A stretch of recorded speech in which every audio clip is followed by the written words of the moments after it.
የጻድቅ ሰው ጸሎት በስራዋ እጅግ ኃይልን ታደርጋለች ይላል። ኃይል ታደርጋለች። አብዛኞቻችን የኃይል መሳሪያችንን ጥለናል። ታግሰን ጥቂት መጠየቅ እንኳን አቁመናል። አያችሁ፣ ኃይሉን የጣለ ሰው ከኃይለኞች እንዴት መዳን ይችላል? ወገኖቼ፣ የሚጸልይ ሰው ኃይለኛ ነው የሚሆነው።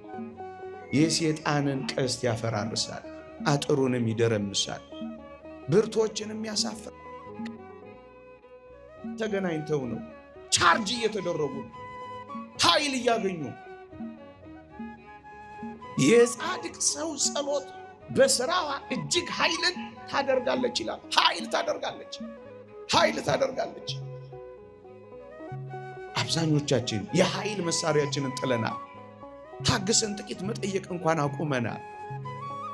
አያችሁ፣ ኃይሉን የጣለ ሰው ከኃይለኞች እንዴት መዳን ይችላል? ወገኖቼ፣ የሚጸልይ ሰው ኃይለኛ ነው የሚሆነው። የሰይጣንን ቀስት ያፈራርሳል፣ አጥሩንም ይደረምሳል፣ ብርቶችንም ያሳፍራል። እግዚአብሔር ኃይል